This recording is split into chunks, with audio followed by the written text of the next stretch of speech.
10-Minute Jazz Lesson Podcast, episode 74.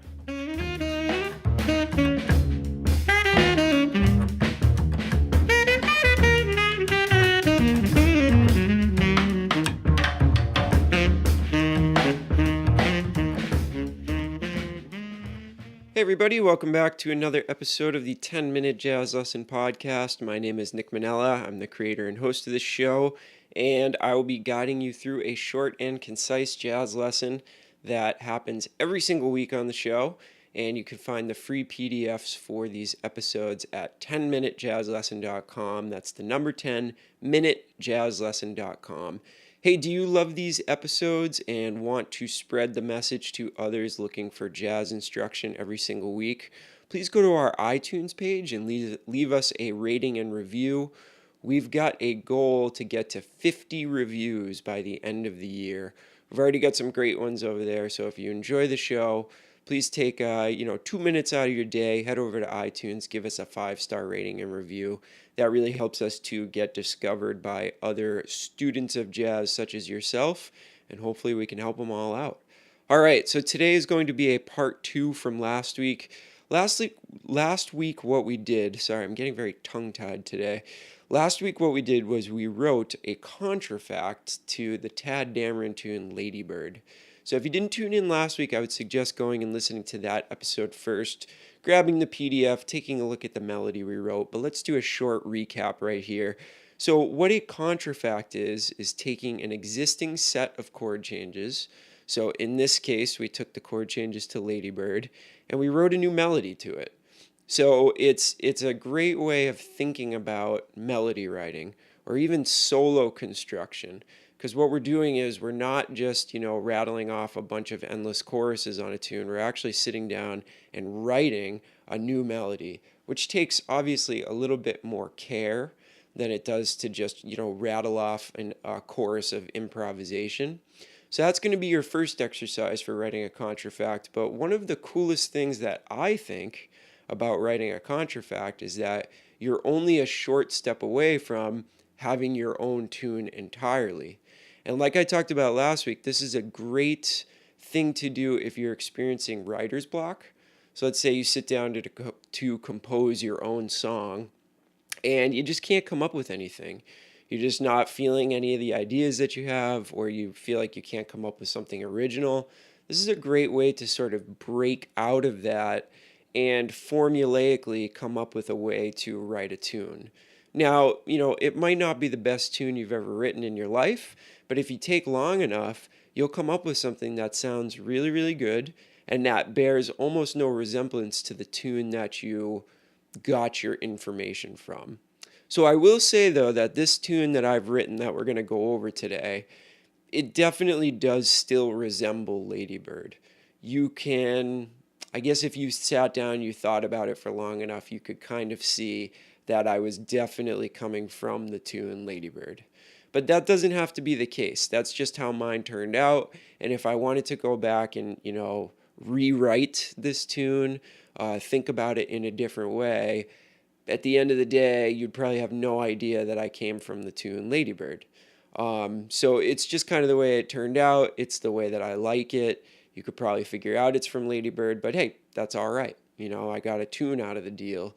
And if somebody says, hey, that sounds a lot like Lady Bird, you can just say, yeah, you know what? I went through this whole process of writing a contrafact, and then I reharmed that contrafact. And in fact, it might give that other person that asked about it a new idea to come up with a tune as well.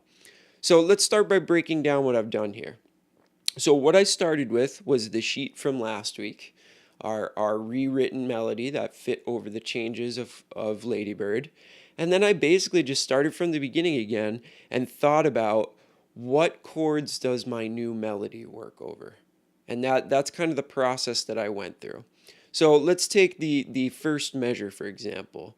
I have concert E followed by concert G, followed by a B and a C. And then in the second measure, I have F sharp, G, A, G. So my thought process is, all right, what chord or what tonality do those notes fit over, and what do I like the sound of?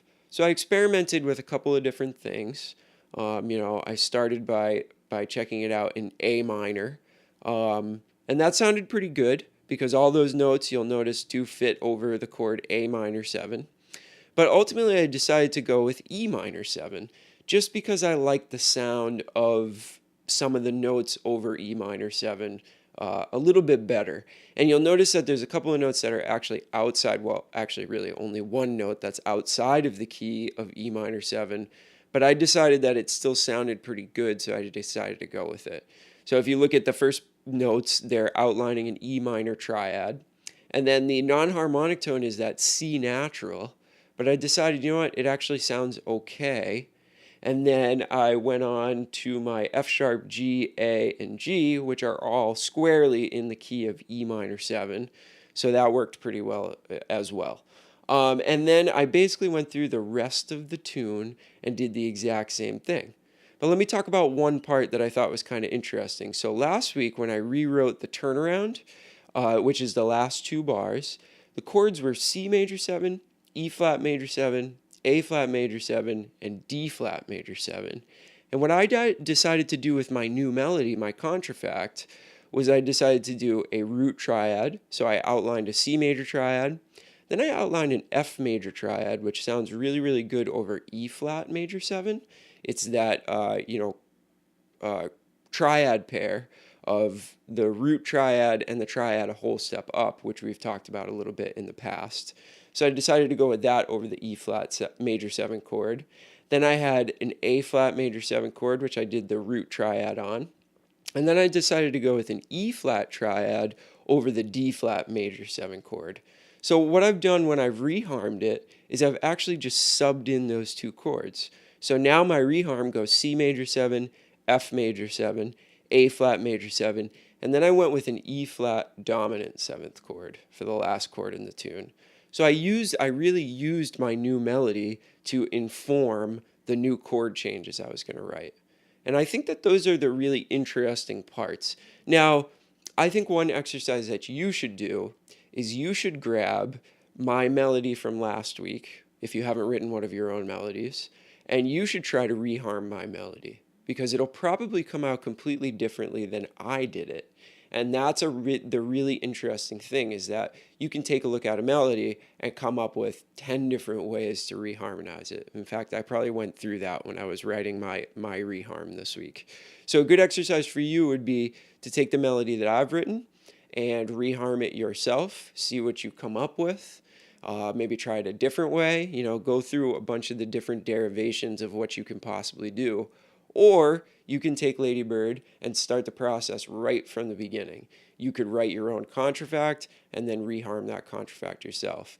But I would love to hear what you guys came up with. If this is an exercise that you're interested in, if this is something that you're interested in learning how to do, I would love to hear it. Post the stuff on the Facebook page or email me maybe a recording of you playing your reharm. All right? So good luck with that. I think what I'm going to do at the end of the episode here is actually just play it for you. And one thing that I think is so great is that I'm using that iReal Pro app. And it's so nice because I can just plug the chords in, my new reharmonized chords in, and play my melody over it and see if it works. And then if not, you can go back and tweak some things. That app makes it very easy to do all that stuff. Okay, so I'm going to close out the episode this week by playing my reharmonization and my contrafact, which is now actually a brand new tune over the original tune of Lady Bird. Here we go.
So again, I feel like it's important to mention that I'm not going to win any awards for that tune.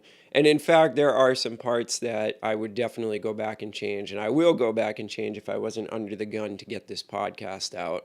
So it's always a work in progress. You're always going to want to go back and tweak stuff. But we're really just talking about the process here. It's not really about the results. Get into the process and the results will come. Remember, so many times in jazz, it's about the process and not the results, and that's definitely true here. Okay? If you have any questions, reach out, 10minutejazzlesson@gmail.com. If you have 2 minutes, please go and leave us a rating and review. We want to get to 50, and we'll talk to you guys next week with a brand new show. Have a good one, everybody.